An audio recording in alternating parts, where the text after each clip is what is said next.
Madilim. Iyon ang unang pumasok sa isip ni Kara. Isang kadilimang tumatagos hanggang sa kaibuturan ng kanyang kaluluwa. Sinubukan niyang imulat ang kanyang mga mata, pero wala siyang makita kundi ang parehong nakakabinging kadiliman na bumabalot sa kanya. Mabigat ang hangin, amoy lupa at sariwang kahoy. Pilit niyang iginalaw ang kanyang mga kamay at paa. Ngunit may matigas na bagay na pumipigil sa kanya sa lahat ng direksyon. Sa itaas, sa tagiliran, sa kanyang paanan, parang isang kahon. Isang masikip na kahon. Doon nagsimulang kumabog ang kanyang dibdib. Hindi, hindi parang. Ito ay isang kahon.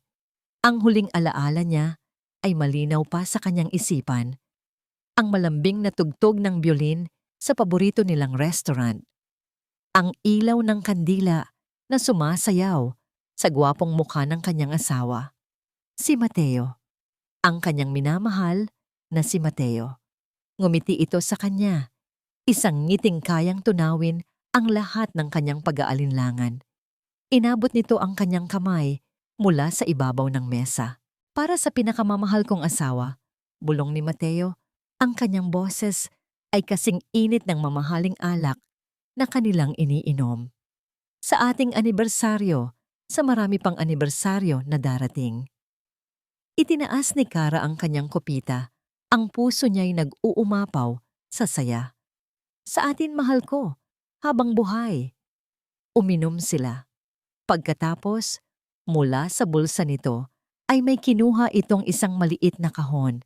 Isang pamilyar na asul na kahon. Sa loob, isang kwintas na diamante ang kumikinang. Simple, pero elegante. Perpekto. Mateo, ang ganda. Halos maiyak na sabi ni Kara habang isinusuot nito ang kwintas sa kanyang leeg.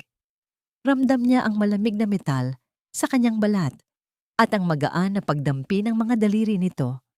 Wala ito kumpara sa ganda mo, Kara, sabi ni Mateo at hinalikan siya nito sa batok. Isang halik na nagpadala ng kuryente sa buong katawan niya.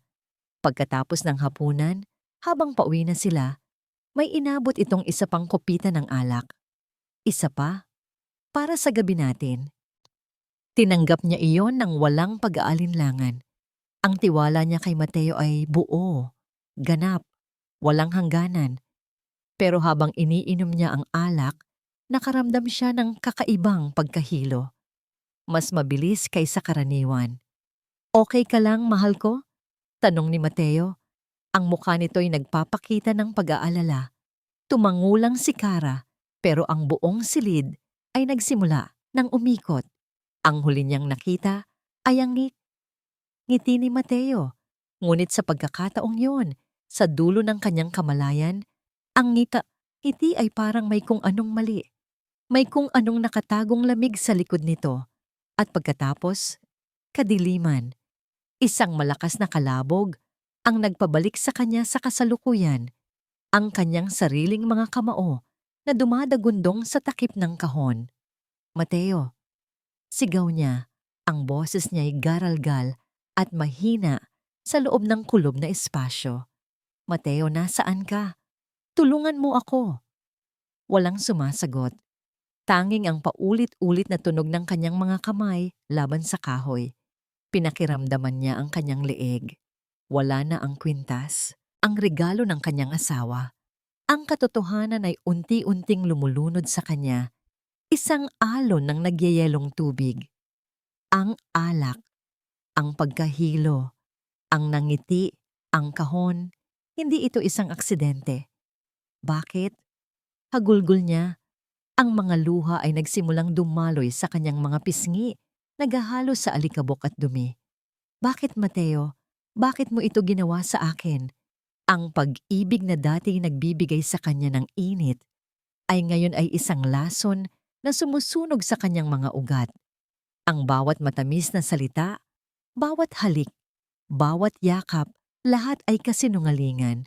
Naramdaman niya ang panginginig ng kanyang buong katawan, hindi dahil sa lamig, kundi dahil sa matinding galit na sumisibol mula sa kanyang puso. Ang babaeng minsan ay puno ng pag-ibig at tiwala ay napalitan ng isang nilalang na puno ng puot. Ngunit ang galit ay nangangailangan ng hangin at ang hangin sa loob ng kabaong ay paubos na. Nagsimula siyang kapusin ng hininga. Ang kanyang mga sigaw ay naging mahinang ungol. Ang kanyang malalakas na pagkalabog ay naging desperadong pagkalmot. Ang kanyang mga kuko ay nababali at nagdurugo laban sa magaspang na kahoy. Hindi, hindi ako mamamatay dito. Hindi sa ganitong paraan. Ngunit ang kanyang katawan ay hindi na sumusunod sa kanyang isip. Ang kanyang mga braso ay nanghina. Ang kanyang mga baga ay nag-aapoy. Ang kadiliman sa kanyang paligid ay nagsimulang pumasok sa kanyang paningin. Ito na ba ang katapusan? Ang mamatay na tinalikuran ng taong pinangakuan niya ng habang buhay? Nang halos isuko na niya ang lahat, may narinig siyang isang tunog. Isang tunog mula sa labas. Tug, tug, tug. Isang paulit-ulit na tunog. Tunog ng metal na tumatama sa lupa. Tunog ng isang pala. May naghuhukay. Isang munting sinag ng pag-asa ang sumilay sa kanyang puso para lang agad na mapalitan ng mas matinding takot. Si Mateo ba yon? Bumalik ba siya para siguraduhing patay na siya? O baka naman ang babae niya, si Isabel? Ang pag-asa at takot ay naglalaban sa loob niya. Gusto niyang sumigaw para humingi ng tulong, pero natatakot siyang baka ang marinig niya ay ang halakhak ng kanyang mga berdugo. Mas lumakas at mas bumilis ang paghuhukay. Ramdam niya ang pagyanig ng lupa sa paligid ng kanyang kahong piitan. Malapit na. Kung sino man ito, malapit na. Napapikit si Kara. Ang kanyang huling hininga ay halos maubos na. Ipinagdasal niya sa Diyos na sana, kung ito man ang kanyang katapusan, ay maging mabilis na lamang ito. Bigla, isang malakas na kalabog ang yumanig sa takip ng kabaong. Mas malakas kaysa sa lahat ng nagawa niya. Sinundan pa ito ng isa pa at isa pa. Isang nakakasilaw na sinag ng liwanag ang tumago sa isang maliit na siwang, sinasaktan ng kanyang mga matang sanay na sa dilim. At pagkatapos, sa isang malakas na pagkabasag, ang isang bahagi ng takip ay nawasak. Pumasok ang sariwang hangin, ang pinakamatamis, pinakamahalagang hangin na nalanghap niya sa buong buhay niya, kasama ang liwanag ng buwan at ang silweta ng isang lalaki. Hindi si Mateo, isang estranghero. Nanlaki ang mga mata ni Kara habang pinagmamasdan ang anino na nakatayo sa ibabaw niya. Hindi niya maaninag ang mukha nito, tanging ang malapad nitong balikat at ang matipunong pangangatawan. Isang kamay, magaspang at matatag, ang iniabot sa kanya mula sa liwanag. Kasabay nito, isang boses na malalim at hindi pamilyar ang bumasag sa katahimikan ng gabi. "Miss, okay ka lang?" Ang unang nagising sa kamalayan ni Kara ay ang amoy. Amoy ng matapang na kapeng barako at sinusunog na kahoy. Malayong malayo sa amoy ng mamahaling pabango at sariwang bulaklak na kinasanayan niya sa kanyang mansyon. Dahan-dahan niyang iminulat ang kanyang mga mata. Ang unang bumungad sa kanya ay isang kisameng gawa sa kawayan at sawali. Lumingon siya sa paligid. Nasa isang maliit na silid siya. Simple lang ang mga gamit. Isang lumang aparador, isang mesang kahoy at isang gasera sa ibabaw nito. Nakahiga siya sa isang papag na may manipis na kutsyon na babalutan ng isang kumot na magaspang sa kanyang balat. Sa isang sulok ng silid, nakaupo ang estranghero. Ang lalaking humila sa kanya mula sa hukay. Nakatalikod ito sa kanya, nakaharap sa isang maliit at lumang telebisyon na gumagana sa baterya. Umiinom ito ng kape mula sa isang tasang lata. Ang lapad ng kanyang likod at ang tensyon sa kanyang mga balikat ay nagsasabing hindi siya basta-bastang tao. Sinubukan ni Kara na bumangon, ngunit isang matinding sakit ang kumirot sa kanyang ulo at buong katawan. Napaungol siya ng mahina. Narinig siya ng lalaki. Dahan-dahan itong lumingon. Ang mga mata nito'y kalmado, ngunit mapanuri. Walang emosyon ang kanyang mukha, na para bang sanay na siyang makakita ng mga bagay na hindi pangkaraniwan. Gising ka na pala, sabi nito sa isang boses na malalim at walang bahid ng pagkagulat. Magkape ka muna para mahimasmasan ka. Itinuro nito ang isang tasa sa maliit na mesa sa tabi ng papag. Umusok pa ito. Umiling si Kara. Sino ka? Nasaan ako? Ang pangalan ko'y Leo at nasa ligtas kang lugar. Simpleng sagot nito bago muling ibinaling ang atensyon sa TV. Ligtas. Ang salitang iyon ay parang isang insulto. Kailan ba siya huling naging ligtas? Noong niyayakap siya ng asawa niya bago siya nito ilibing ng buhay? Isang pamilyar na boses mula sa telebisyon ang pumukaw sa kanyang pansin. Boses na minsan ay himig sa kanyang pandinig, ngunit ngayoy tunog ng isang demonyo. Isang hindi maisip na trahedya, sabi ng news anchor. At pagkatapos, lumitaw ang kanilang mukha sa screen. Ang kanyang larawan, nakangiti at masaya, sa tabi ng larawan ng kanyang asawa, si Mateo, na may bakas ng pighati sa mukha. Breaking news: CEO ng De La Vega Group, Kara De La Vega, ipinagpalagay na nasasawi matapos ang isang malagim na aksidente. Napatakip si Kara sa kanyang bibig. Ang hangin ay biglang nawala sa kanyang mga baga. Ang kamera ay nag-focus kay Mateo, na kinakapanayam ng isang reporter sa labas ng kanilang mansyon. Nakasuot ito ng itim, ang kanyang buhok ay bahagyang magulo. May mga pekeng luha sa gilid ng kanyang mga mata. Hindi ko alam kung paano magsisimula ulit, sabi ni Mateo. Ang boses ay nanginginig at basag. Si Kara, siya ang buhay ko, ang lahat sa akin. Sa likod ni Mateo, nakatayo si Isabel, ang matalik niyang kaibigan, ang ahas. Maingat nitong hinahaplos ang likod ni Mateo. Nagpapanggap na inaalo ito. Ang mukha niya'y isang perpektong maskara ng pagdadalamhati. Isang nagbabagang galit ang biglang sumiklab sa dibdib ni Kara. Isang galit na napakatindi, na parang gusto niyang pasukin ang screen at sakalin ang dalawang taong iyon hanggang sa maubusan sila ng hininga. Ang tasang hawak niya. Hindi niya namalayang kinuha na pala niya ito. Naramdaman niya ang init nito sa kanyang palad. At pagkatapos, ang tanging naramdaman niya ay ang pagnanais na may mabasag. Crash! Ang tunog ng nabasag na seramika ay umalingaw-ngaw sa maliit na kubo. Ang mainit na kape ay tumapon sa kanyang kamay at sa sahig na kawayan. Ngunit hindi niya ininda ang paso.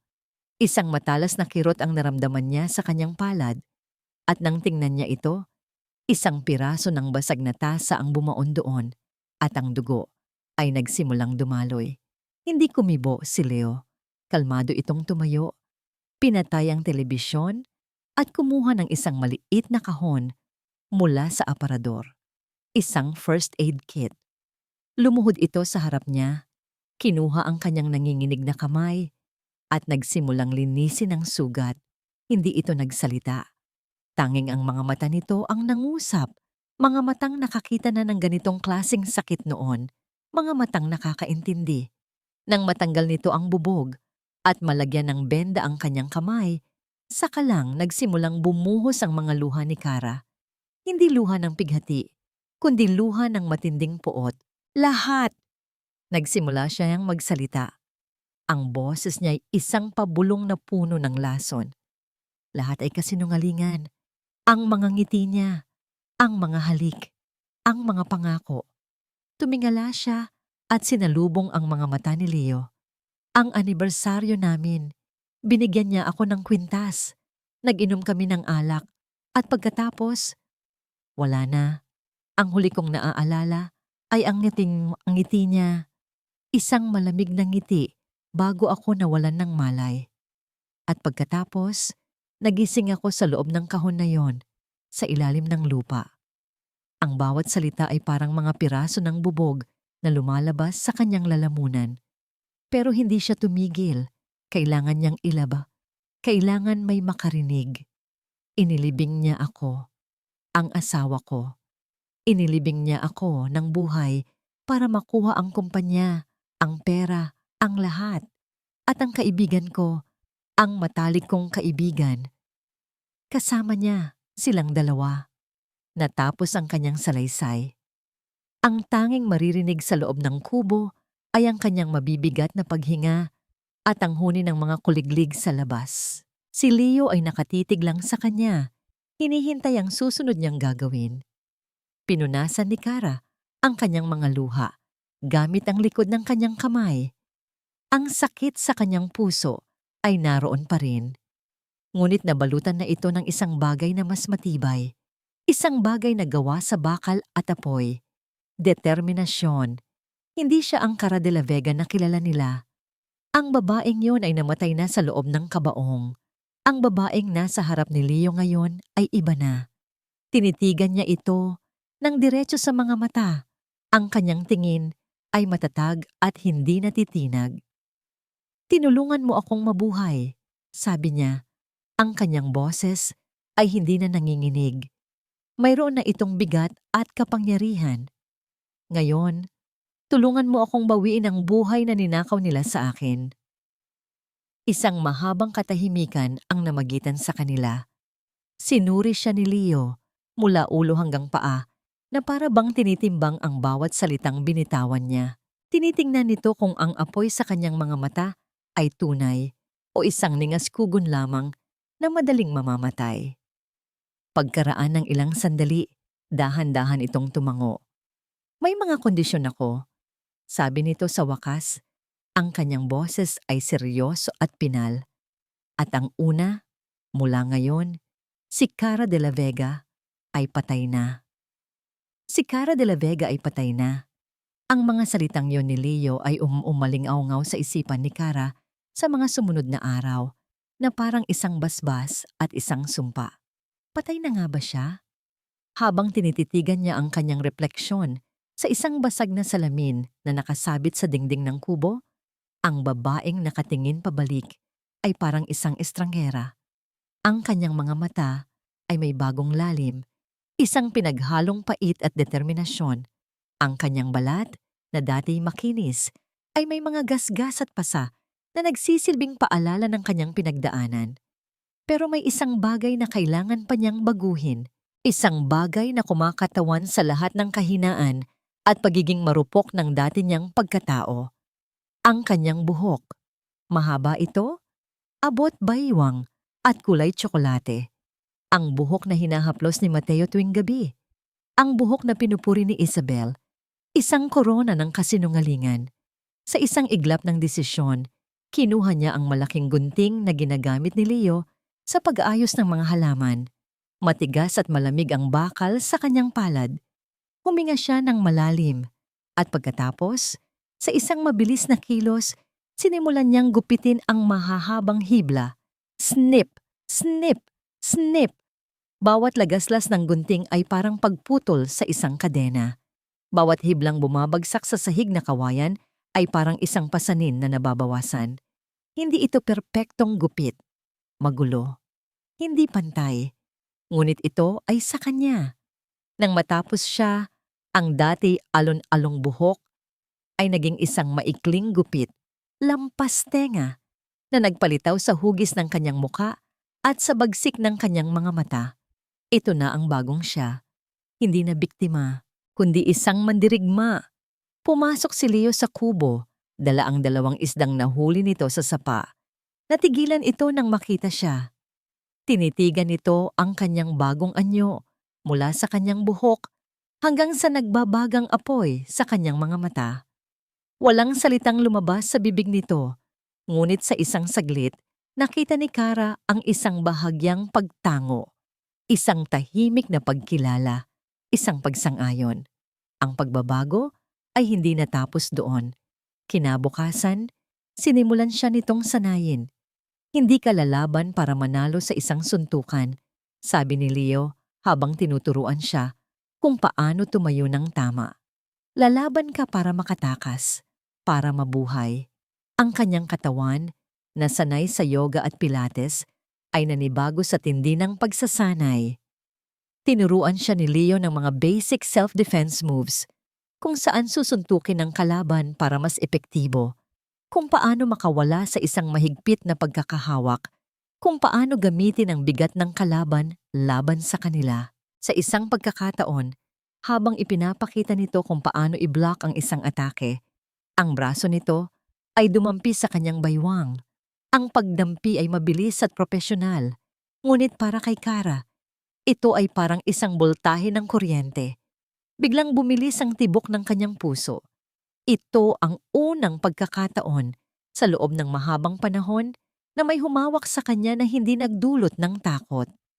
Sa halip, ito'y nagdulot ng isang kakaibang pakiramdam. Isang pakiramdam ng seguridad. Napansin yata ni Leo ang kanyang paninigas. Bahagya itong lumayo at sa unang pagkakataon, nakita ni Kara ang isang pahiwatig ng pagkailang sa mukha nito.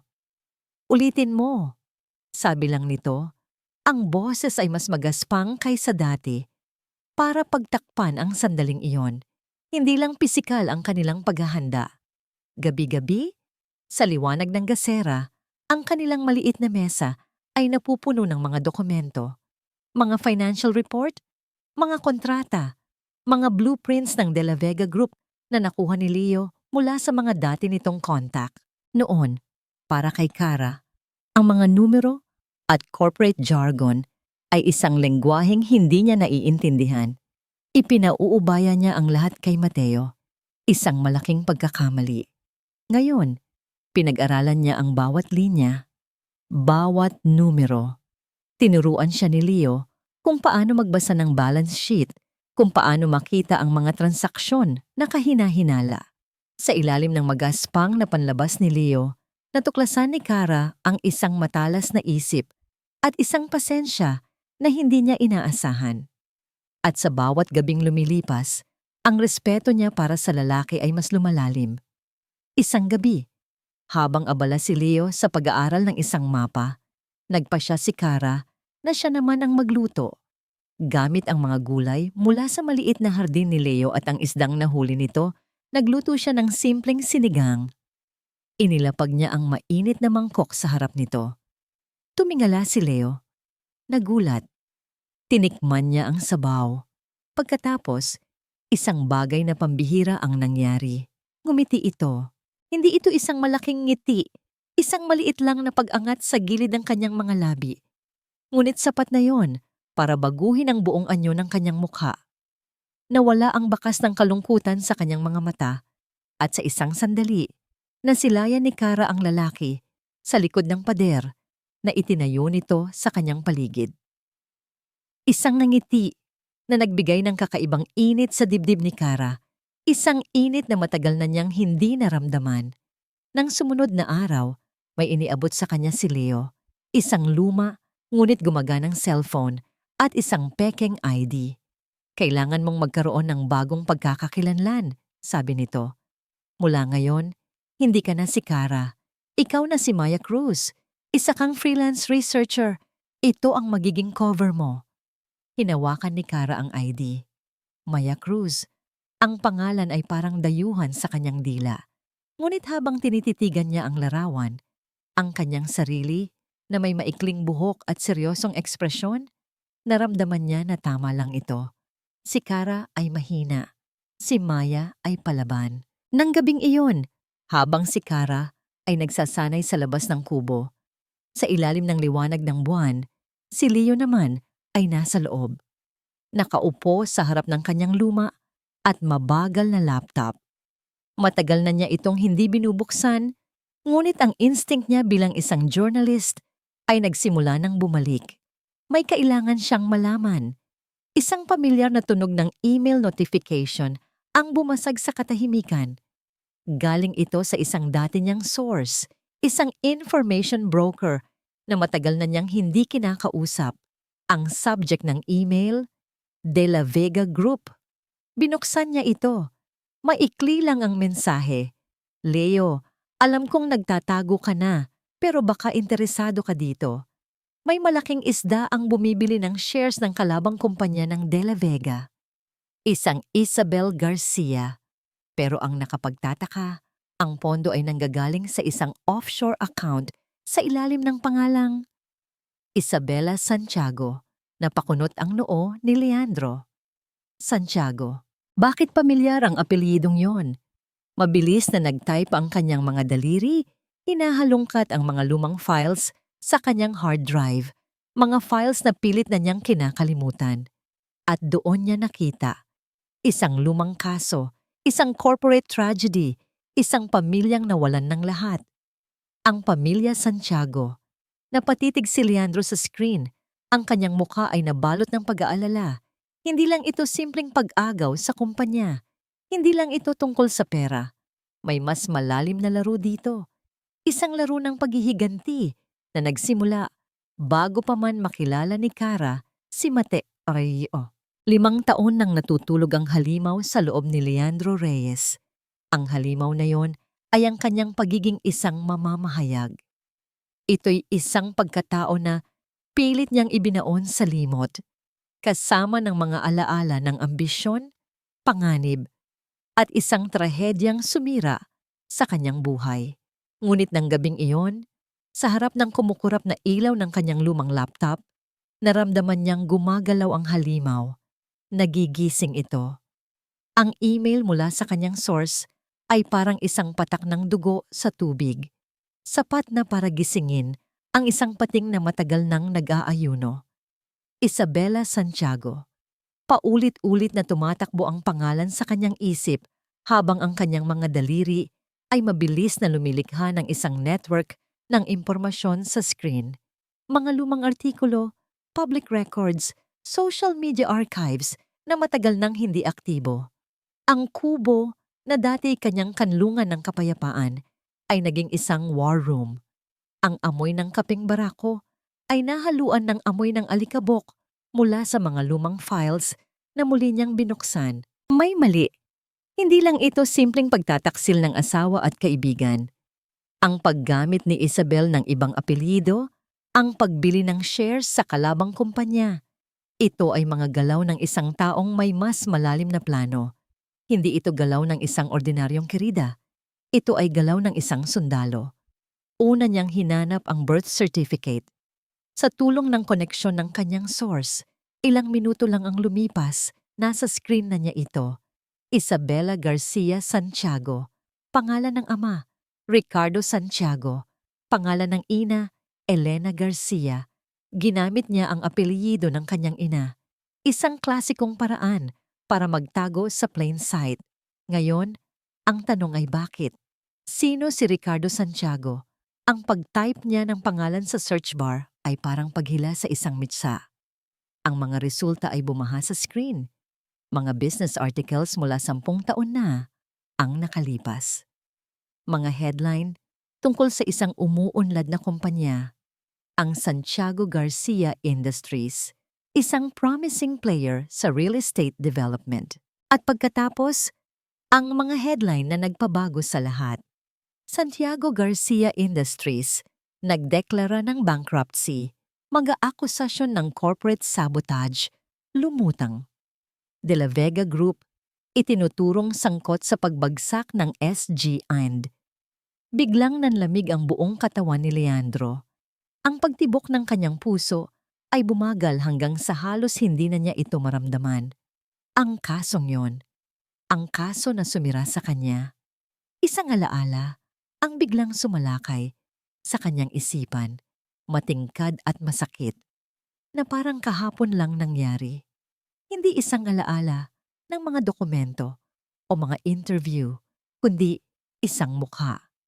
Ang mukha ni Mang June Cruz, ang comptroller ng SG Industries, isang simpleng empleyado na may pamilya, na naglakas loob na maging whistleblower.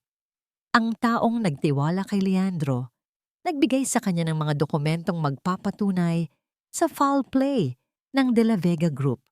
Ang taong pinangakuan niya ng proteksyon. Flashback. Nasa isang malamig na silid si Leandro.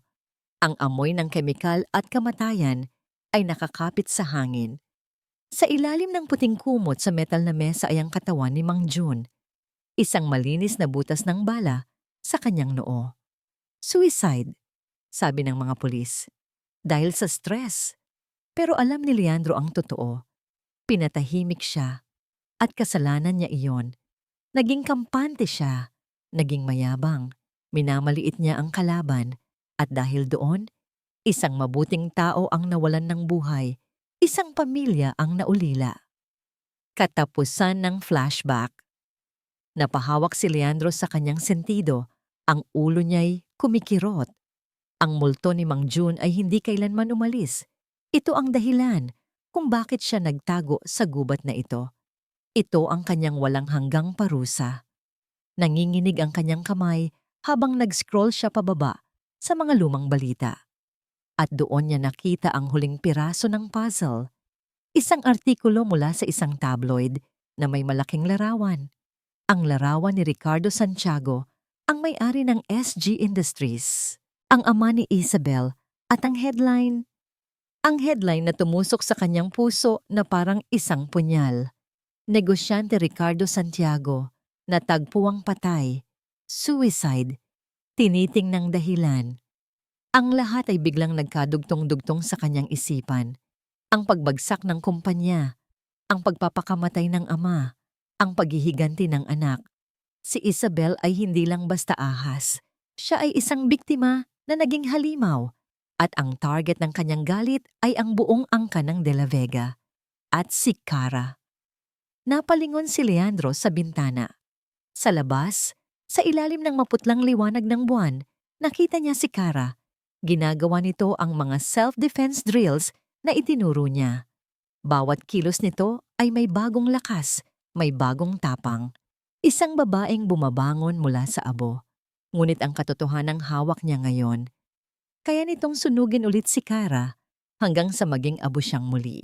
Paano niya sasabihin sa kanya na ang pundasyon ng kayamanan ng kanyang pamilya ay maaring itinayo sa mga guho ng pamilya ng babaeng halos pumatay sa kanya? Paano niya sasabihin na ang laban na ito ay hindi lang tungkol kay Mateo, kundi tungkol din sa kasalanan ng kanyang ama?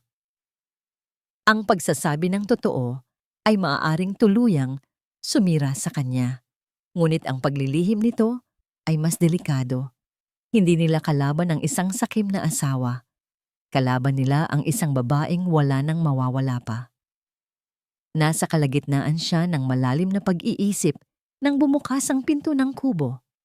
Pumasok si Cara, pinupunasan ng pawis sa kanyang noo, ang mukha niya ay puno ng bagong sigla. Grabe, nakakapagod pala talaga yon, sabi niya. May bahagyang nangiti sa kanyang labi. Pero pakiramdam ko, lumalakas ako. Lumapit siya sa likuran ni Leo. Sinisilip ang kanyang ginagawa. Ano ang ginagawa mo? Mukhang seryoso yan. Napatigil si Leandro. Huli na para itago ang screen. Huli na para gumawa ng palusot. Ang mga mata ni Cara ay napako sa monitor ng laptop. Sa headline ng isang lumang artikulo na nakabukas sa screen, ang kanyang nangiti ay dahan-dahang naglaho, napalitan ng pagkalito at pagtataka. Negosyante Ricardo Santiago, nagpakamatay matapos malugi. De La Vega Group, inaakusahan ng foul play. Nakatitig si Cara sa headline, ngunit ang mga salita ay parang mga langgam na gumagapang sa screen, walang kahulugan. De La Vega Group, inaakusahan ng foul play. Dahan-dahan niyang inilipat ang kanyang tingin mula sa laptop patungo kay Leo na nakatayo na ngayon, ang mukha ay seryoso at hindi mabasa. Anong ibig sabihin niyan, Leo? Tanungin niya. Ang boses niya ay isang mahinang bulong. Bakit? Bakit may ganyang balita? Huminga ng malalim si Leo, ang kanyang mga matay nakaiwas. Cara, umupo ka muna. Hindi. Mabilis niyang sagot. Ang kanyang boses ay tumaas ng bahagya. Sabihin mo sa akin kung ano yan. Bakit nadawit ang pangalan ng pamilya ko sa pagpapakamatay ng tatay ni Isabel? Napayuko si Leo. Ang kanyang mga kamao ay nakakuyom sa kanyang tagiliran. Hindi ko alam ang buong detalye. Pagsisinungaling niya, sinusubukang pagaanin ng suntok. Isa itong lumang kaso, mga akusasyon na hindi napatunayan. Ngunit alam ni Kara na may higit pa rito. Nakita niya ito sa paraan ng pag-iwas niya ng tingin. Nakita niya ito sa tensyon sa kanyang katawan. Hindi totoo yan, sabi niya. Mas para sa sarili niya kaysa para kay Leo. Mabuting tao si Daddy. Marangal siyang negosyante. Hindi niya magagawa yan. Ngunit habang binibigkas niya ang mga salita, isang alaala ang biglang sumulpot sa kanyang isipan. Isang gabi, noong bata pa siya, narinig niyang kausap ng kanyang ama ang isang business partner sa telepono. Galit ang kanyang ama. Ang boses nito'y matigas at malamig. Ang negosyo ay giyera, Roberto, sabi nito sa kausap. Sa giyera, may nananalo at may natatalo. At sisiguraduhin kong hindi tayo ang matatalo. Noon, ang mga salitang iyon ay nagbigay sa kanya ng pakiramdam ng seguridad. Ang kanyang ama, ang kanyang bayani, ay isang mandirigmang poprotekta sa kanila. Ngayon, ang mga salitang iyon ay mayroon ng madilim at nakakatakot na kahulugan. Parang gumuho ang mundo niya sa pangalawang pagkakataon. Una, ang pagtataksil ng kanyang asawa. Ngayon, ang posibleng kasalanan ng kanyang ama. Ang galit na nararamdaman niya para kay Isabel, hindi ito biglang nawala. Pero nagkaroon ito ng ibang kulay. Ang dating purong itim na puot ay nahaluan ng kulay abong pighati. Naintindihan niya na. Ang galit ni Isabel ay hindi lang dahil sa inggit o kasakiman. Ito ay isang galit na isinilang mula sa trahedya. Isang galit na halos kapareho ng nararamdaman niya ngayon. Napaupo si Kara sa gilid ng papag. Ang kanyang mga binti ay biglang nanghina. Ang lakas na naramdaman niya kanina lang ay parang bulang naglaho. Kaya pala, bulong niya. Kaya pala ganun na lang ang galit niya sa akin, sa pamilya ko. Lumapit si Leo at naupo sa isang maliit na bangko sa harap niya. Sa wakas, sinalubong nito ang kanyang mga mata. At sa mga mata nito, nakita ni Kara ang isang bagay na hindi niya inaasahan, isang malalim na kalungkutan at pagsisisi. May isa pa akong kailangang sabihin sa'yo, sabi ni Leo sa isang mababang boses. Ang kasong yan. Ang kaso ng Santiago Garcia Industries. Ako ang journalist na nag-cover niya noon. Nanlaki ang mga mata ni Kara. Mayroon akong source sa loob ng kumpanya nila. Isang mabuting tao, si Mang Jun. May pamilya siya. Nagtiwala siya sa akin. Binigyan niya ako ng mga ebidensya na magpapatunay na may anomalya sa pagitan ng kumpanya niyo at nang sa kanila. Ang bawat salita ay mabigat, puno ng pinagsisihan. Naging kampante ako, Kara. Akala ko kontrolado ko ang lahat. Isang araw, bago ko pa mailabas ang istorya, natagpuan na lang siyang patay. Sabi nila, suicide, pero alam kong hindi. Pinatahimik siya. At dahil sa akin, dahil sa pagiging pabaya ko, nawalan siya ng buhay. Tumulo ang isang butil ng luha mula sa mata ni Leo. Isang luhang mabilis niyang pinunasan na para bang ikinahihiya niya ito. Iniwan ko ang lahat pagkatapos noon. Ang pangalan ko, ang trabaho ko. Nagtago ako dito. Dahil sa bawat araw, dinadala ko ang bigat ng pagkamatay niya. May utang ako sa kanya, Kara. Isang utang na hindi ko alam kung paano babayaran. Katahimikan. 2 tao sa loob ng isang maliit na kubo, parehong binabagabag ng mga multo ng nakaraan. Hindi na sila estranghero sa isa't isa. Hindi na sila tagapagligtas at biktima. Sila ay 2 sugatang kaluluwa na pinag-ugnay ng isang madilim na kasaysayan. Hinawakan ni Kara ang kamay ni Leo. Magaspang ito at may kalyo, ngunit ramdam niya ang bahagyang panginginig nito. Hindi mo kasalanan yon, Leo, sabi niya. At nagulat siya sa sarili niyang lakas. Tumingala siya. Ang kanyang mga mata ay hindi na puno ng luha, kundi ng isang bagong liwanag. Isang liwanag ng pag-unawa at pananagutan. Pareho tayong biktima ng nakaraang ito, pero hindi na ngayon. Tumayo siya, hila-hila pa rin ang kamay ni Leo para mapatayo rin ito. Tinitigan niya ito ng diretso sa mga mata. Hindi ko mababago ang nakaraan. Kung ano man ang pagkakamaling nagawa ng ama ko, hindi ko na maibabalik. Pero sisiguraduhin kong sa hinaharap, ang pangalang De La Vega ay magiging simbolo ng katarungan, hindi ng kasakiman. Ang kanyang mga salita ay isang panata. Hindi na lang ito tungkol sa paghihiganti. Ito ay tungkol sa pagtubos. Sa sandaling iyon, isang mahigpit na ugnayan ang nabuo sa pagitan nila. Isang pangako na hindi na kailangang bigkasin. Magkasama sila sa laban na ito. Bigla, isang matinis na tunog ang bumasag sa kanilang sandali. Ang tunog ng lumang cellphone na ibinigay sa kanya ni Leo. Isang hindi rehistradong numero. Nag-aalangan man ay sinagot niya ito. Hello? Ma'am Kara? Ma'am Kara? Ikaw po ba yan, Hija? Isang pamilyar na boses ng isang matandang babae ang narinig niya sa kabilang linya. Nanginginig. Puno ng takot. Nanigas si Kara. Ang boses na yon, ang nag-iisang tao sa mansyon na itinuring niyang pamilya. Manang Lilia? Gulat na tanong ni Kara. Paano? Paano niyo nakuha ang numero ko? Hija, salamat sa Diyos at buhay ka. Humihikbing sabi ng matanda. Wala tayong oras. Kailangan mong malaman. Si Sir Mateo. Ma'am Kara, si Sir Mateo. Ipinagbibili niya ang ancestral house ng mga De La Vega. Ang boses ni Manang Lilia ay parang isang martilyong pumukpok sa puso ni Kara. Ipinagbibili niya ang ancestral house. Ang bahay na yon, hindi lang yon isang gusali na gawa sa bato at kahoy. Iyon ang kanyang kabataan. Ang bawat sulok ay may alaala ng kanyang mga magulang. Ang hagdanan kung saan siya natutong maglakad.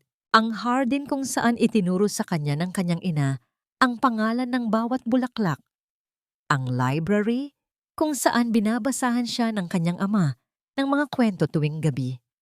Ang ibenta ang bahay na iyon ay parang pagbura sa kanyang pagkatao. At hindi siya papayag. Hindi, mariin niyang sabi. Mas para sa sarili niya kaysa kay Leo.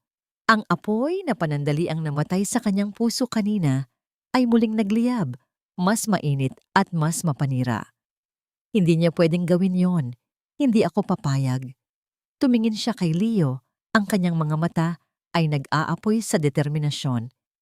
Kailangan nating gumawa ng paraan. Kailangan natin siyang patigilin. Tumango si Leo. Ang kanyang mukha ay kalmado na, para bang hinihintay lang niya ang sandaling ito. Ang pagiging journalist niya ay muling nabuhay. Ang pagbebenta ng ancestral house ay kailangan ng board approval, lalo na't isa yan sa mga pinakamalaking asset ng pamilya na nakapaloob sa korporasyon. Malamang, may dahilan si Mateo kung bakit niya ito minamadali. Pera? Mabilis na sagot ni Kara. Kailangan niya ng liquidity, marahil para sa isang malaking deal na magpapatibay sa kanyang posisyon bilang CEO. Kung gayon, sabi ni Leo, isang bahagyang ngiti ang sumilay sa kanyang mga labi. Doon tayo unang aatake. Kinabukasan, ang maliit na kubo ay naging isang command center. Gamit ang impormasyong ibinigay ni Manang Lilia na may isang Mr. Tanaka mula Japan na interesadong bilhin hindi lang ang bahay, kundi ang buong lupain para gawing exclusive resort. Sinimulan ni Leo ang kanyang investigasyon. Natuklasan nilang ang deal na ito ay isang sweetheart deal. Isang kasunduan na mas paborable para kay Mr. Tanaka, kapalit ng isang malaking komisyon na direktang mapupunta sa isang offshore account ni Mateo. Ito ay isang pandaraya sa kumpanya. Kailangan malaman ito ng board, sabi ni Kara. Lalo na si Mr. Sandoval, matagal na siyang tapat kay Daddy. Hindi ka pwedeng tumawag bilang si Kara de la Vega, paalala ni Leo. Alam ko, sagot ni Kara. Kinuha niya ang cellphone at ang ID. Tatawag ako bilang si Maya Cruz. Nanginginig ang kanyang mga kamay habang tinatype niya ang numero ng private line ni Mr. Sandoval. Huminga siya ng malalim. Pinapakalma ang kanyang sarili. Sa tabi niya, tahimik na nakatayo si Leo, nagbibigay ng suporta. "Hello, Sandoval speaking." Ang baritonong boses ng matanda ay pamilyar at nakakakaba. "Good morning, sir." Nagsimula si Kara. Binabago ang kanyang boses para maging mas professional at bahagyang mas mababa. "My name is Maya Cruz. I'm a freelance financial researcher. I'm calling to give you an anonymous tip regarding the De La Vega Tanaka property deal." Narinig niya ang pagkunot ng noo ng matanda sa kabilang linya. "At paano mo nalaman ang tungkol dyan, Miss Cruz?" "Let's just say I have sources who are concerned about the welfare of the De La Vega group, sir." Matatag na sagot ni Kara. "I suggest you look into the shell company that will handle Mr. Tanaka's payment. And more importantly, look into the private bank accounts of Mr. Mateo Vargas." Nagkaroon ng sandaling katahimikan. Sino ka ba talaga? Someone who believes the De La Vega legacy is worth protecting. Have a good day, sir. Ibinaba niya ang tawag. Ang puso niya'y dumadagundong sa kanyang dibdib. Tumingin siya kay Leo. Nakita niya ang paghanga sa mga mata nito, ngunit hindi pa sila tapos. Habang si Kara ay nagtanim ng pagdududa sa loob, si Leo naman ay naghanda ng atake mula sa labas.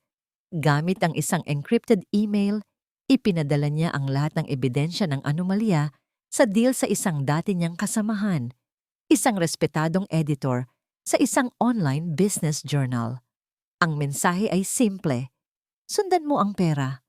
Utang ko to sa'yo." Maghapon silang naghintay. Ang bawat oras ay parang isang taon. Ang tensyon sa loob ng kubo ay halos nahihipo. At pagkatapos, pagsapit ng hapon, nangyari na.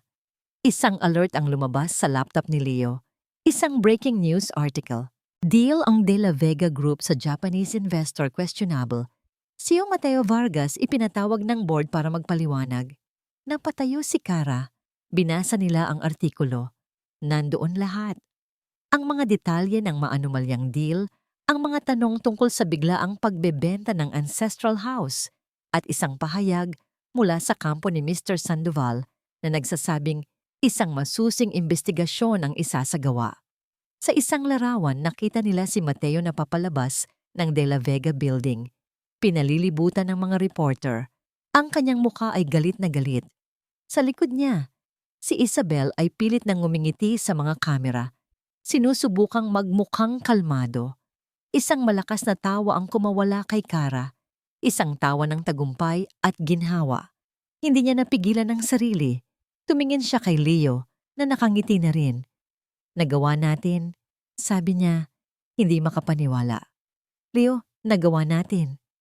Sa sobrang tuwa, itinaas niya ang kanyang kamay para sa isang high five. Sinalubong naman ito ni Leo. Ngunit nang magdikit ang kanilang mga palad, hindi nila ito agad binitawan.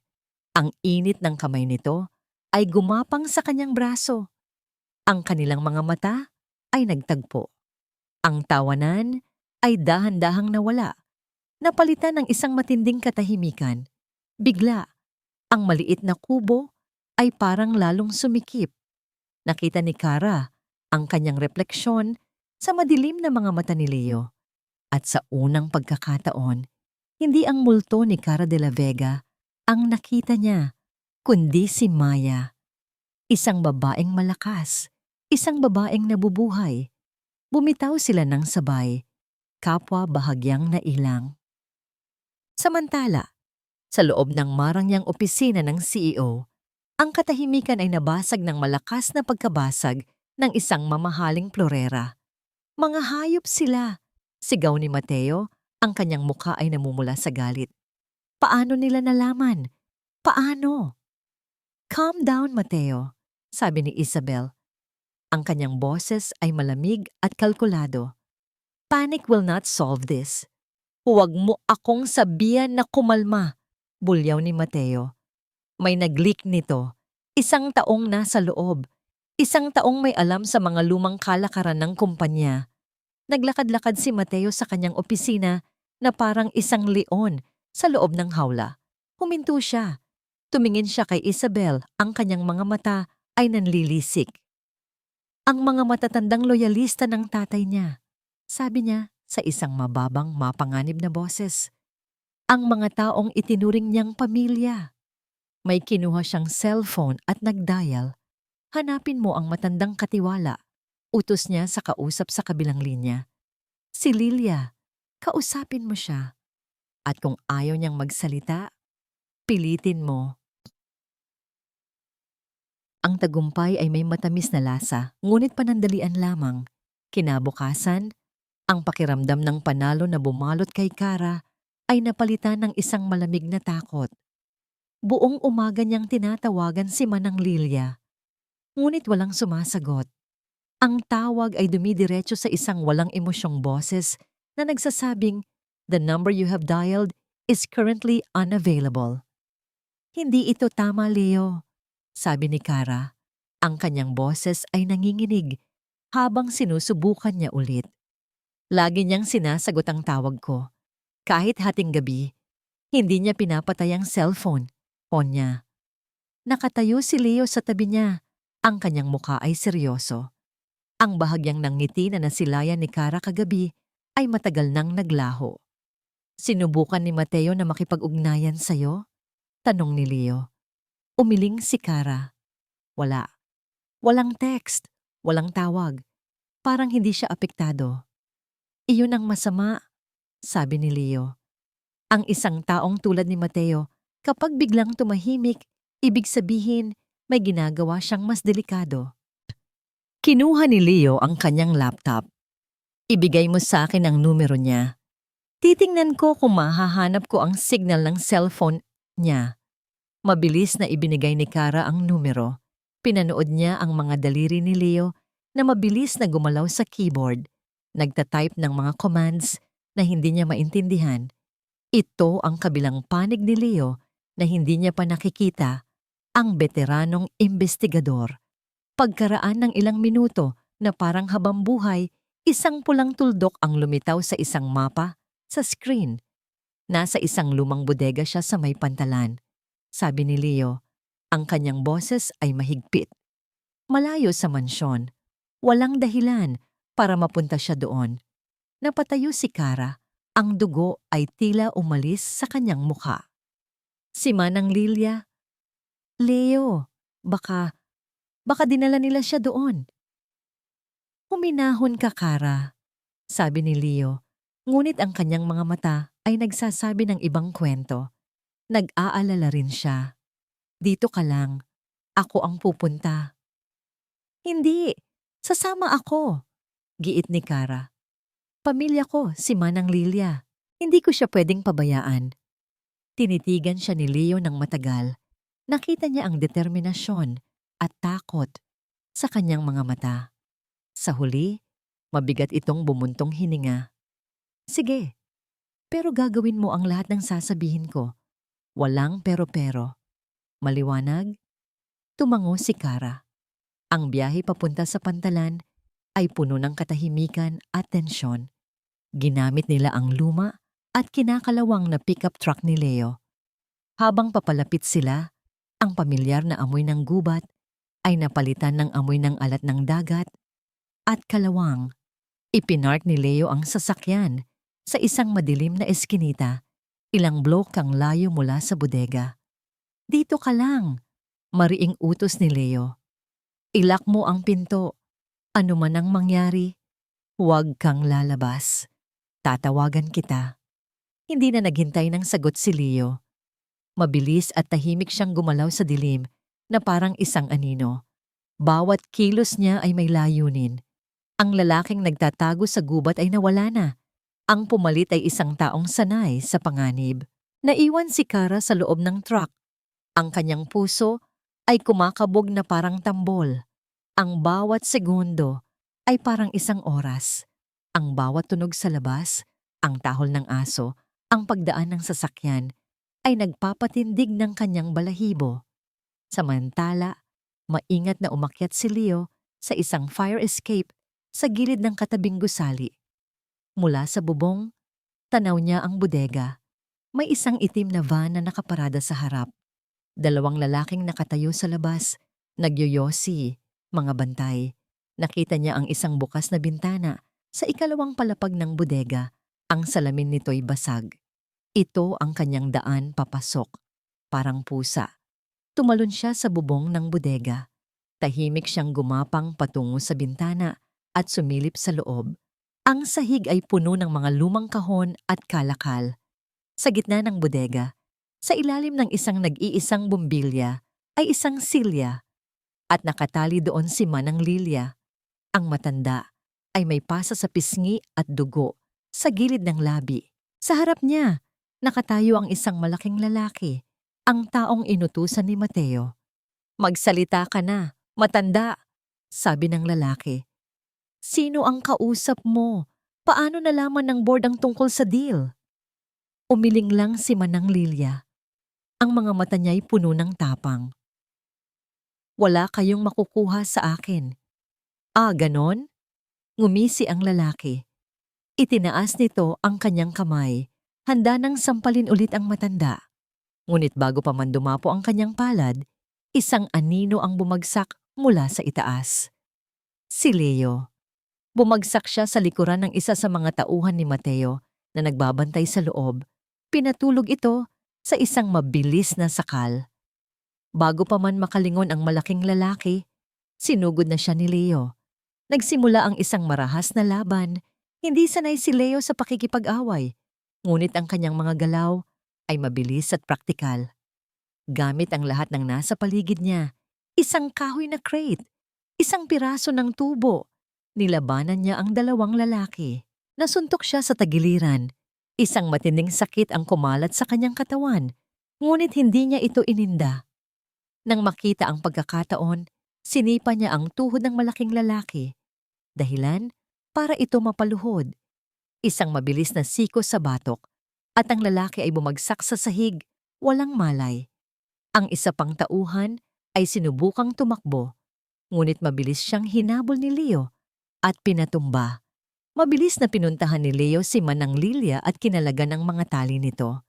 "Leo, ikaw ba yan, iho?" Gulat na tanong ng matanda. "Ako nga po, Manang. Kailangan na nating umalis dito," sabi ni Leo habang inaalalayan itong tumayo. Nang makalabas sila sa likurang pinto ng bodega, nagmamadali silang bumalik sa truck. Pagbukas ni Leo ng pinto, niyakap agad ni Kara ang kanyang matandang yaya. "Manang, Diyos ko po, anong ginawa nila sa inyo?"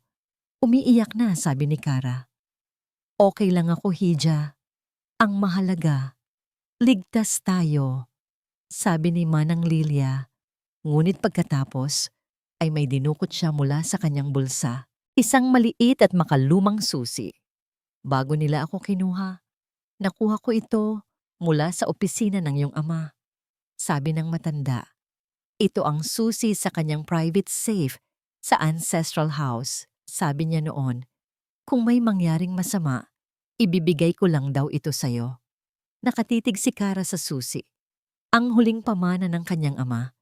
Nagmamadali silang umalis sa lugar na yon. Habang nasa biyahe pabalik, ang pakiramdam ng ginhawa ay nagsimulang bumalot sa kanila.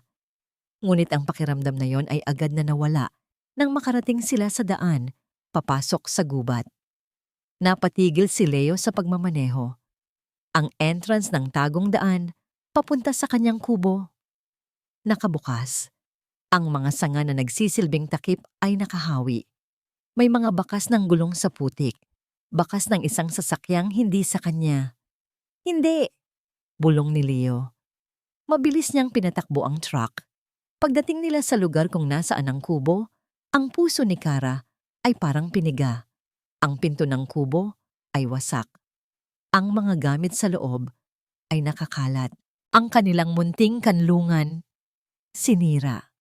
At sa ibabaw ng lamesa, sa gitna ng kaguluhan, ay isang bagay na nagpatigil sa paghinga ni Kara. Isang litrato. Isang litrato niya nakuha mula sa malayo. Habang nagsasanay siya sa labas ng kubo, ilang gabi na ang nakalipas. Sa ilalim ng litrato, may isang sulat na isinulat, gamit ang pulang tinta na para bang dugo. Naglalaro ka lang sa oras, multo. Ang katahimikan sa loob ng nasirang kubo ay mas mabigat kaysa sa anumang sigaw. Nakatayo si Kara sa gitna ng kaguluhan, ang kanyang mga mata ay nakapako sa litrato at sa mensaheng nakasulat sa pulang tinta. Naglalaro ka lang sa oras, multo. Hindi ito isang simpleng babala. Ito ay isang deklarasyon. Isang deklarasyon na alam ni Mateo ang bawat galaw niya, na habang akala niya ay nagtatago siya, sa katotohanan, pinapanood lang pala siya, na ang lahat ng kanyang pag-iingat ay walang saysay. Ang pakiramdam ay parang muling malibing ng buhay. Ngunit sa pagkakataong ito, hindi lupa ang tumatabon sa kanya, kundi isang kumunoy ng takot at kawalan ng pag-asa.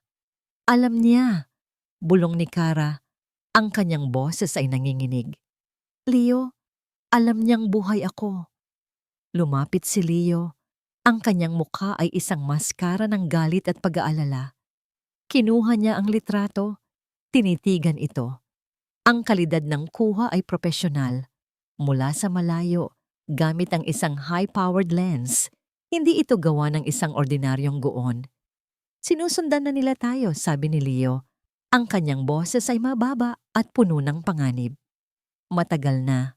Mula pa siguro noong unang araw. Kasalanan ko ito, sabi ni Manang Lilia mula sa pintuan. Ang kanyang mukha ay basang-basa sa luha. Sinundan siguro nila ako papunta dito noon. Patawarin niyo ako, hiya. Hindi, Manang. Walang may kasalanan dito kundi si Mateo. Mabilis na sabi ni Kara. Kahit nasa loob-loob niya, sinisisi niya ang kanyang sarili sa pagiging kampante. Kailangan nating umalis dito. Ngayon na, sabi ni Leo. Mabilis siyang kumilos, kinukuha ang kanyang laptop, ilang mahahalagang dokumento, at ang first aid kit. Wala na silang ibang madadala. Habang nag-aayos sila para umalis, biglang tumunog ang cellphone ni Kara. Isang news alert. Sa isang iglap, mas lumala pa ang lahat. Hawak-hawak ang cellphone. Pinanood nila ang isang live press conference. Nasa isang podium si Mateo, napapaligiran ng mga miyembro ng board at ng media. Sa tabi niya, nakatayo si Isabel. Ang muka ay nagpapahayag ng malinis na pag-aalala. Mga kaibigan, mga kasamahan. Nagsimula si Mateo, ang kanyang boses ay puno ng pekeng pighati. Sa mga nakalipas na araw, ang De La Vega Group ay inaatake ng mga kasinungalingan. Mga paratang na walang basehan na naglalayong sirain ang pangalan ng aking yumaong asawa at ang legasya ng kanyang ama. Nagpatuloy siya. Bawat salita ay isang perpektong pag-arte. Ngayon, nalaman namin ang katotohanan. Isang katotohanang masakit at hindi ka panipaniwala. Inisinenyas niya ang isang aide na naglabas ng isang malaking screen. Lumitaw dito ang mga kopya ng mga email at bank statement. Ang aking asawa, si Kara, lingid sa aking kaalaman, ay meron palang mga problema, sabi ni Mateo, na parang hirap na hirap siyang bigkasin ng mga salita. Ilang buwan bago ang kanyang aksidente, palihim na pala siyang naglilipat ng malalaking pondo ng kumpanya patungo sa isang pribadong offshore account. Ipinakita sa screen ang mga pekeng bank transfer, mga pekeng email na may pekeng pirma ni Kara. Ang lahat ay mukhang lehitimo, napaka-perpekto. At hindi lang yan, dagdag ni Mateo, ang kanyang boses ay nabasag. Natuklasan din namin na mayroon siyang ibang minamahal. Isang bagong litrato ang lumitaw sa screen. Isang litratong kuha sa isang anggulo na nagpapakita kay Kara at Leo sa labas ng kubo. Sa partikular na anggulong iyon, ang kanilang pag-uusap ay nagmukhang isang malapit at intimong sandali. Ang katotohanan ay masakit. Pagtatapos ni Mateo, habang pinupunasan ng isang pekeng luha. Si Kara ay hindi nasawi sa isang aksidente. Siya ay tumakas. Tumakas siya kasama ang kanyang kalaguyo, dala ang milyon-milyong pera ng kumpanyang ito. Isang kaguluhan ang sumabog sa mga reporter, mga flash ng kamera, mga tanong na sabay-sabay na isinisigaw. Nabitawan ni Kara ang cellphone. Bumagsak ito sa sahig na may malakas na kalabog, ngunit hindi niya ito narinig. Ang tanging naririnig niya ay ang ugong sa kanyang mga tainga. Sinira siya ni Mateo. Hindi lang niya siya pinatay. Hindi lang niya ninakaw ang kanyang kumpanya. Sinira niya ang kanyang pangalan, ang kanyang alaala. Ginawa niya siyang kontrabida sa sarili niyang kwento. Tumingin siya kay Leo. Ang mukha nito ay hindi maipinta. Sinubukan ni Kara na tawagan si Mr. Sandoval, ang nag-iisang miyembro ng board na pinagkakatiwalaan niya. Ngunit ang tawag ay hindi makapasok. Sinubukan niya ang iba. Wala. Malamang. Binigyan na sila ng utos ni Mateo na huwag siyang kausapin. Nakuha na ni Mateo ang lahat. Ang simpatya ng publiko, ang tiwala ng board, ang buong kumpanya. Nawalan na siya ng lahat. Napaluhod si Kara sa sahig, sa gitna ng mga basag na gamit at ng nasirang pag-asa. Ang tapang na inipon niya sa loob ng ilang linggo ay biglang naglaho na parang isang kastilyong buhangin na tinangay ng isang malaking alon. Tapos na! Hagulgol niya. Ang mga luha ay malayang dumadaloy sa kanyang mga pisngi. Tapos na ang laban, Leo. Nanalo na siya. Lumapit si Leo. Inalalayan niya si Manang Lilia na maupo sa isang hindi nasirang upuan. Pagkatapos, lumuhod ito sa harap ni Kara.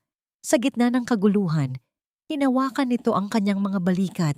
Pilit na pinapatingin siya sa kanya. Hindi pa, maring sabi ni Leo. Ang kanyang mga mata ay nag-aalab. Hindi pa tapos. Paano ako lalaban? Umiiyak na tanong ni Kara. Sinira na niya ako bago pa man ako makabalik. Wala nang naniniwala sa akin. Isa na lang akong multo na may bahid sa pangalan. Hinawakan ni Leo ang kanyang baba. Itinaas ang kanyang muka para magtama ang kanilang mga mata.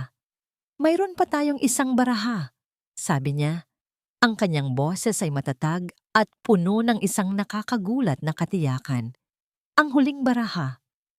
Ang kanyang tingin ay napunta sa kamay ni Kara, sa kamay na mahigpit na hawak ang isang bagay. Ang luma at makalumang susi. Ang araw ng board meeting. Ang araw na yon ay bumulaga kay Kara na parang isang malamig na hampas sa mukha. Ang araw kung saan opisyal na ililipat kay Mateo ang buong kapangyarihan sa De La Vega Group. Ang araw kung saan ang kanyang pangalan ay tuluyang mabubura. Ngunit hindi na siya ang Kara na nagtatago sa gubat. Ang kanyang mga mata ay hindi na puno ng takot, kundi ng isang matalim na ningas ng determinasyon. Sa kanyang kamay, mahigpit niyang hawak ang luma at kinakalawang na susi, ang huling pamana ng kanyang ama, ang huling alas sa kanilang laban. Pagkatapos ng gulo sa kubo, mabilis silang lumipat sa isang maliit na apartment sa syudad, isang lugar na inayos ni Leo sa tulong ng kanyang mga pinagkakatiwalaang contact. Doon, sa loob ng ilang araw at gabi, pinag-aralan nila ang bawat dokumento mula sa safe ng kanyang ama. Sa loob ng private safe, hindi lang mga lumang pera ang natuklasan nila, kundi isang mas mahalagang kayamanan. Ang lumang journal ng kanyang ama at isang tape recorder na may lumang cassette. Ngayon, nakatayo si Kara sa harap ng salamin, nakasuot ng isang simpleng black business suit. Hindi ito galing sa kanyang lumang wardrobe, kundi bagong bili. Masikip ito sa ilang bahagi, maluwag sa iba. Isang pisikal na representasyon ng kanyang pagbabago. Ang kanyang maikling buhok ay inayos ng maigi. Ang kanyang mukha ay nilagyan ng light makeup na nagtatago sa mga pasa at pighati, ngunit hindi sa lakas. Okay ka lang? Tanong ni Leo na nakatayo sa likuran niya. Nakasuot din ito ng simpleng puting polo at itim na pantalon. Ang kanyang hitsura ay mas disenteng tingnan kaysa sa pagiging ermitanyo niya sa gubat. Tumingin si Kara sa kanyang refleksyon. Pagkatapos ay tumango. Naramdaman ko ang takot, pero mas nangingibabaw ang galit. Tandaan mo ang plano, paalala ni Leo. Hindi ka magpapadala sa emosyon, Ang bawat salita, bawat galaw, dapat kalkulado. Naramdaman ni Kara ang kanyang kamay sa kanyang balikat, isang tahimik na suporta. Manang Lilia, handa ka na po ba? Tanong ni Kara. Tumango si Manang Lilia. Ang matanda ay nakasuot din ng simpleng damit. Ang kanyang mukha ay seryoso. Hawak niya ang isang maliit na brown envelope. Opo, Hija. Handa na ako. Ang venue ng board meeting ay sa main boardroom ng De La Vega Tower, ang pinakamataas na gusali sa buong syudad, isang simbolo ng kapangyarihan na inagaw ni Mateo. Nakarating sila sa gusali nang walang aberya. Binili ni Leo si Kara at Manang Lilia sa ground floor. Umakyat na kayo, sabi ni Leo. Ako na ang bahala sa labas. Nahiwatigan ni Kara ang ibig sabihin nito. Ito ay ang kanilang huling laro. Sumakay sila ni Manang Lilia sa executive elevator. Bawat palapag na inaakyat nila ay parang bawat kabanata ng kanyang buhay na kanyang binabalikan.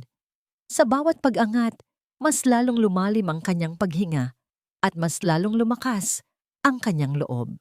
Nang bumukas ang elevator sa pinakamataas na palapag, bumungad sa kanila ang isang mataas na double door.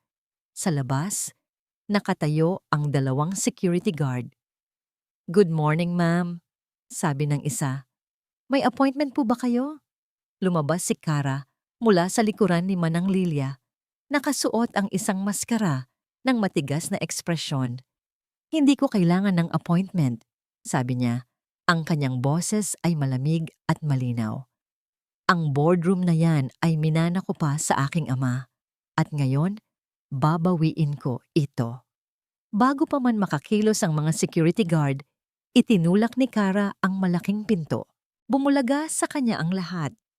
Ang board of directors, nakaupo sa palibot ng isang mahabang mesa. Ang mga abogado ni Mateo. At si Mateo at Isabel na nakaupo sa kabisera ng mesa. Na para bang mga hari at reyna ng isang kaharian na hindi naman sa kanila. Lahat sila ay napatingin sa pintuan. Ang mga mukha nila ay nagpapakita ng iba't ibang emosyon, gulat, pagtataka. At sa kaso ni Mateo at Isabel, purong takot. Nanlaki ang mga mata ni Mateo. Ang kanyang bibig ay bahagyang nakabukas. Kikara? Bulong niya, hindi makapaniwala. Isang matamis na ngiti ang sumilay sa mga labi ni Kara. Isang ngiting hindi na puno ng pagmamahal, kundi ng isang mapanganib na lamig. Sorry, I'm late, sabi niya. Ang kanyang boses ay umalingaw-ngaw sa katahimikan ng silid. Hindi ko akalain na makakahanap pala ako ng ganito karaming magnanakaw sa sarili kong kumpanya. Nagulat ang lahat. Nagkaroon ng bulungan sa mga board members. Mabilis na nakabawi si Mateo. Tumayo siya, ang kanyang mukha ay galit. Anong ginagawa ng impostor na yan dito? Security! Palabasin niyo ang babaeng yan. Ngunit bago pa man makakilos ang mga security guard, umiling si Kara. Impostor? Sabi niya, may bahid ng paghamak sa kanyang boses. Ako si Kara de la Vega, at narito ako para bawin ang lahat ng ninakaw niyo sa akin. Naglakad siya patungo sa gitna ng silid, ang kanyang tingin ay matatag. Hinila niya ang silya na nasa tabi ng upuan ni Mr. Sandoval at umupo. Mr. Sandoval, Mr. Reyes, Miss Lim, tinawag niya ang pangalan ng 3 board members na alam niyang may natitira pang integridad. I believe you've heard the fabricated stories about my supposed flight with company funds. I am here to present the truth. Wala kang karapatan dito, sigaw ni Mateo. Ang kanyang boses ay halos pumyok. Patay ka na. Nag-commit ka ng fraud. Patay? Tumingin si Kara kay Mateo. Isang malamig na ngiti ang sumilay sa kanyang mga labi. Kung patay ako, bakit ako nandito ngayon, Mateo? Bakit hindi mo ako nagawang patayin ng tuluyan? Naging maputla ang mukha ni Mateo.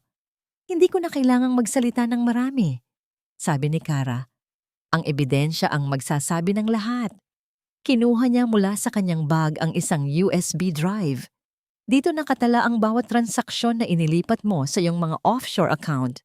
Ang bawat email na nagpapatunay ng iyong pakikipagsabuatan sa mga kalabang kumpanya. At ang pinakaimportante, Mateo, ang ebidensya ng iyong pagtataksil. Naglabas siya ng isa pang device, isang maliit na digital recorder. Isabel? Sabi niya. Ang kanyang tingin ay matalim na bumaon kay Isabel. Matagal ko nang hindi narinig ang boses ng tatay mo. Pero huling-huli ko pa ang mga pakiusap niya sa aking ama na sana'y hindi niya sirain ang kanilang kumpanya.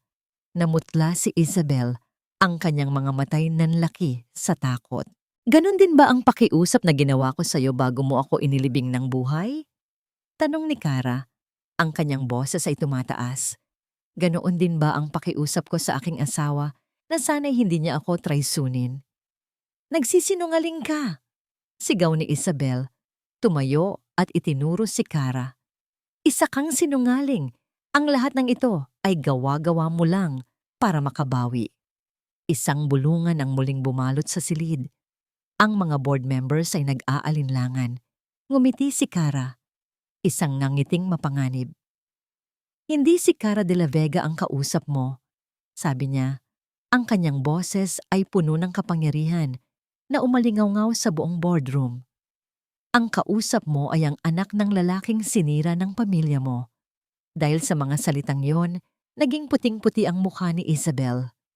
At pagkatapos, isang matalim na click ang narinig sa silid. Binuksan ni Kara ang digital recorder. Ang matalim na click ng digital recorder ay parang isang bala na tumama sa katahimikan ng boardroom. Walang nakakakibo. Lahat ng mata ay nakapako kay Kara at kay Isabel na nanigas sa kanyang kinatatayuan. Ang kanyang muka ay puting-puti na para bang nakakita ng multo. Inilagay ni Kara ang recorder sa mesa. Itinutok ang mikropono sa gitna. At pagkatapos, isang boses ang umalingaw-ngaw sa silid. Hindi ito boses ni Kara. Hindi rin ito boses ni Mateo o ni Isabel. Ito ang boses ng kanyang ama. Alam ko, Ricardo, hindi ito tama. Nagkamali ako. Ang akala ko, negosyo lang. Pero nasira ko ang pamilya mo. Ang hinaharap ng anak mo. Patawarin mo ako. Nanlaki ang mga mata ni Kara. Hindi niya pa ito narinig. Ang pag-amin ng kanyang ama. Ang pagsisisi. Inayos ko na ang lahat, Ricardo. Patuloy ang boses ng kanyang ama. Puno ng pighati. May inihanda akong isang trust fund. Pangalan ng anak mo ang beneficiary. Para sa kanya. Para makapagsimula ulit siya. Huwag mong sabihin kay Elena. Sabihin mo lang sa kanya na nanghihingi ako ng tawad. Sana ay sapat ito para kahit paano maibsan ang sakit. Para sa anak mo. Para kay Isabela. Katahimikan. Pagkatapos, isang tunog ng pag-iyak ang narinig mula sa likuran. Si Manang Lilia. Nakatakip ang matanda sa kanyang bibig, umiiyak. Napaupo si Isabel. Ang kanyang mga binti ay biglang nanghina. Ang kanyang mukha ay nagpapakita ng isang halo ng gulat, pagkabigla, at pagkapahiya. Ang paghihiganti na kanyang pinaniwalaan sa buong buhay niya ay isang kasinungalingan. Ang kanyang ama ay hindi lang basta biktima, kundi biktima rin ng isang sitwasyong may pagkakataon para sa kapatawaran, isang pagkakataong hindi niya kailanman nalaman. Isabela Santiago, sabi ni Kara. Ang kanyang boses ay kalmado, ngunit may bigat. Ang trust fund na yan ay nakalagay sa Swiss Bank. Ang mga dokumento ay nandoon sa private safe ni Daddy. Mga dokumentong pinigil mong malaman ko. Parang binuhusan ng malamig na tubig si Isabel. Ang kanyang laban ay hindi na tungkol sa katarungan, kundi sa purong kasakiman. Ang kanyang puot ay naging walang kabuluhan. Ngunit hindi pa tapos si Kara. Tumayo siya. Ang kanyang tingin ay bumaling kay Mateo, na nakatulala, hindi makapaniwala sa mga nangyayari. At ngayon, Mateo, sabi ni Kara, ang kanyang boses ay matalim.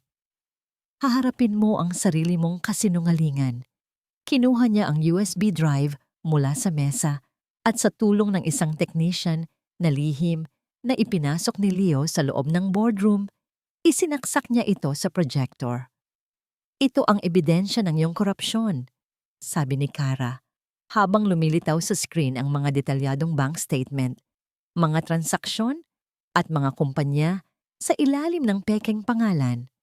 Ang bawat sentimo na kinuha mo mula sa De La Vega Group, ang bawat kontratang pinasok mo nang may kickback, lahat. Umaling-awngaw ang bulungan sa board. Ang mga miyembro, na kanina lang ay tahimik, ay nagsimulang magtaas ng boses. Isa kang magnanakaw, sigaw ng isang board member. Walang hiya, sabi ng isa pa. Hindi totoo yan, sigaw ni Mateo. Ang kanyang boses ay halos pumiyok. Ginagawa lang niya yan para pabagsakin ako. Ito ay black propaganda. Ngunit huli na.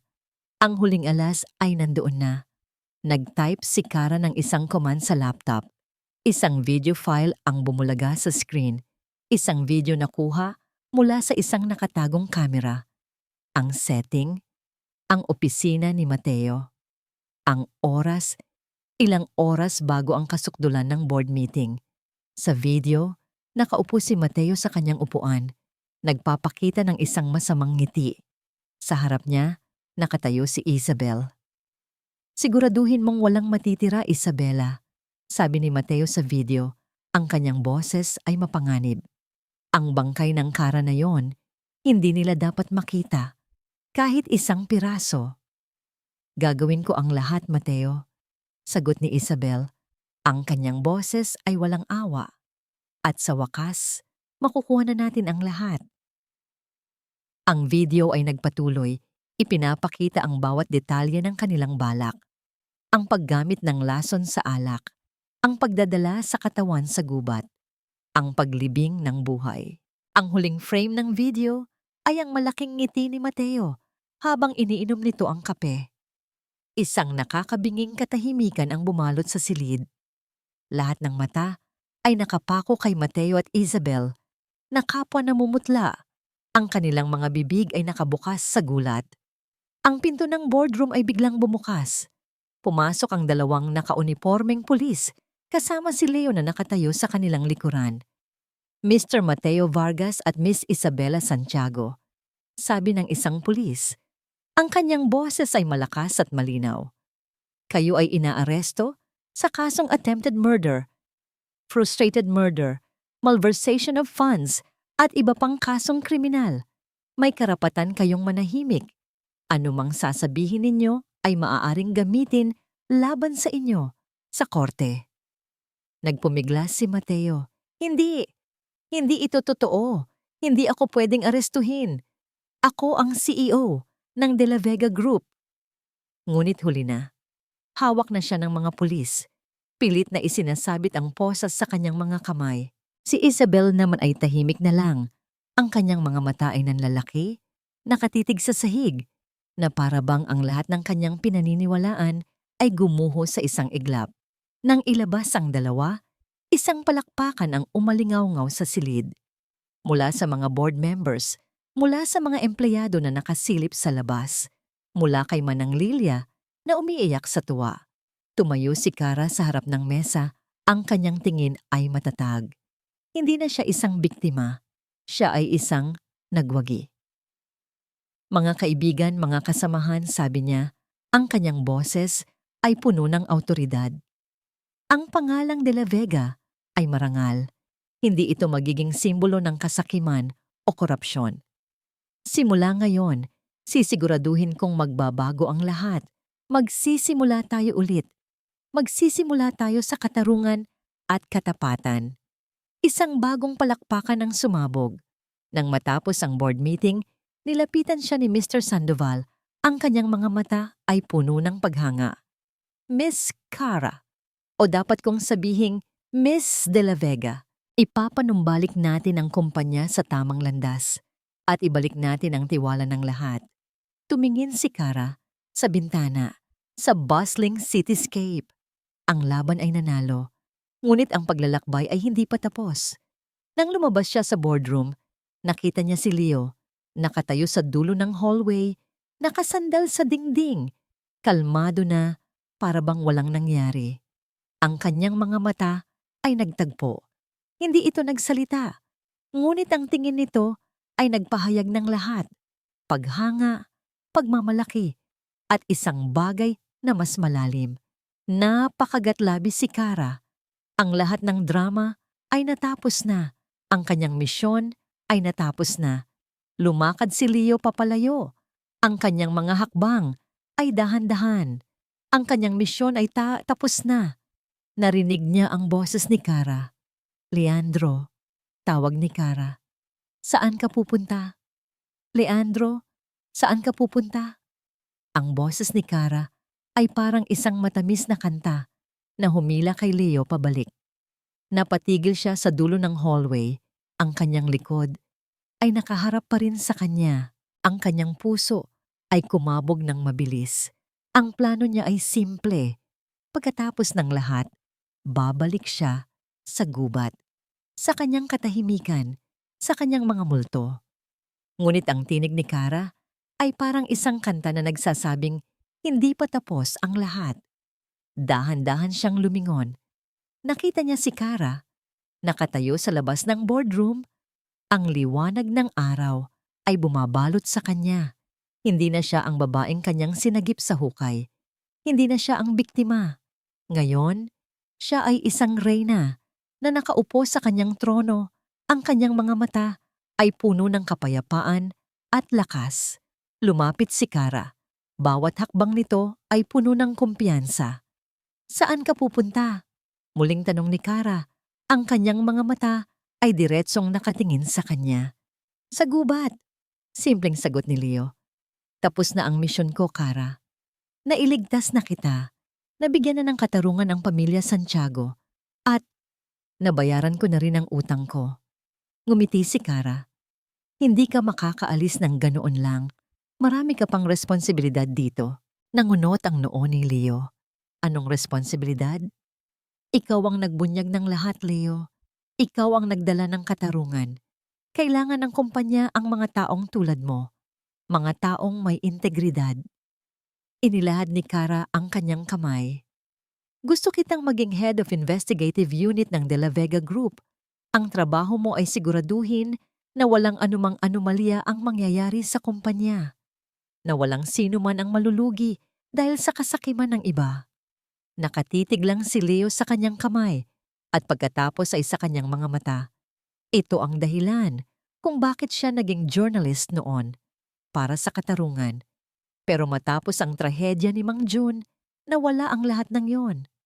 Hindi ko alam, Kara, sabi ni Leo. Matagal na akong wala sa ganoong uri ng buhay. Hindi na ikaw ang Leo noon, sabi ni Kara. At hindi na rin ako ang Kara noon. Tayong dalawa, nabago tayo. Pero pareho nating pinaniniwalaan ang katarungan. Hindi ka makakatakas sa destiny mo.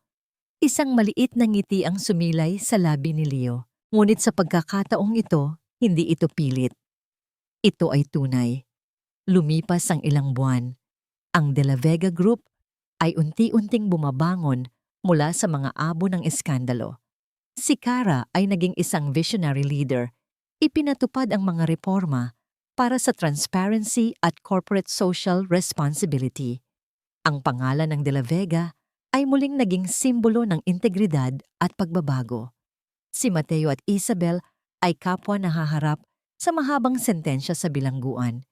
Ang kanilang kasakiman ay nagdulot sa kanila ng kapahamakan. Si Leo, sa kabila ng kanyang pag-aalinlangan, ay tinanggap ang alok ni Kara. Ginawa niyang isang matagumpay na unit, ang investigative arm ng kumpanya, na nagbunyag ng ilang kaso ng korupsyon at nagpanumbalik ng tiwala ng publiko. Ang halimaw sa loob niya ay hindi na halimaw. Isa na itong tagapagtanggol. Ngunit sa gitna ng lahat ng ito, may isang bagay na unti-unting namumukadkad sa pagitan ni Kara at Leo. Isang hapon, pagkatapos ng isang matinding board meeting, nagpasya si Kara na bisitahin si Leo sa kanyang dating kubo. Pinapagawa na niya ito, binabalak gawing retreat house para sa mga empleyado ng kumpanya. Ngunit ngayon, ito ay pinupuntahan niya para sa ibang dahilan. Nang makarating siya, nakita niya si Leo na nag-aayos ng lumang bakod Nakasuot ng simpleng t-shirt at jeans, ang kanyang mga kamay ay puno pa rin ng kalyo, ngunit ang kanyang mga mata ay may bagong liwanag. Hindi na ang tingin ng isang taong nagtatago, kundi ng isang taong nakatagpo ng kanyang lugar. Tumingala si Leo nang marinig niya ang tunog ng sasakyan. Nagulat ito nang makita si Kara. "Kara, anong ginagawa mo rito?" tanong nito. May bahid ang pagtataka sa kanyang boses. Ngumiti si Kara, isang tunay at taos-pusong nangiti na matagal nang nawala sa kanyang mukha. "Binibisita ko ang aking head of investigative unit at ang aking kaibigan." Lumapit siya. "Naisip ko lang na wala ka ng lugar na babalikan sa gubat kung magiging abala ka na sa syudad." "Hindi ito ang gubat na kinasanayan ko," sabi ni Leo. Ang kanyang tingin ay napunta sa mga lumang puno. "Pero kahit paano, naisaayos ko pa rin." "Maraming salamat sa lahat, Leo," sabi ni Kara. Ang kanyang boses ay puno ng sinseridad. "Hindi ko magagawa ang lahat ng ito kung wala ka." Tumingin si Leo sa kanya. Ang kanyang mga mata ay puno ng emosyon na matagal niyang itinago. "Hindi, Kara. Ikaw ang nagligtas sa akin. Ikaw ang nagbigay sa akin ng dahilan para bumalik. Ang dahilan para maniwala ulit sa katarungan." Nagkatitigan sila. Ang tahimik na gubat ay bumalot sa kanila. Ang init ng hapon ay nagdala ng sariwang simoy ng hangin. Dahan-dahan, inabot ni Leo ang kanyang kamay at hinawakan ng sa kanya. Sa pagkakataong ito, walang pag-aalinlangan, walang pag-ilang, puro init at katiyakan lang. May puwang pa ba para sa isang CEO sa maliit na bahay na ito? Tanong ni Kara. Ang kanyang boses ay bahagyang nanginginig. Ngumiti si Leo. Isang nangiting lumambot sa buong mukha niya. Isang nangiting nagsasabing, "Dito ka na magtatapos ng pagtatago mo." "Lagi," sabi niya, "lagi may puwang." Magkahawak kamay, lumakad sila patungo sa papag na ginagamit ni Leo. Doon, umupo sila ng magkatabi, pinagmamasdan ang nagbabagang kulay ng papalubog na araw sa pagitan ng mga puno. Hindi na ito ang gubat ng pagtatago. Ito na ang gubat ng pagmamahalan. At habang ang araw ay tuluyang lumulubog, ang kanilang mga anino ay nagsama sa isang mahabang hugis. Ang mga bituin ay nagsimulang kumislap at ang huni ng mga kuliglig ay nagsimula, nagpapahayag ng isang bagong simula. Ito ang unang umaga ng kanilang bagong buhay. Isang buhay na itinayo sa katotohanan, sa tiwala, at sa pag-ibig na natagpuan sa gitna ng kaguluhan.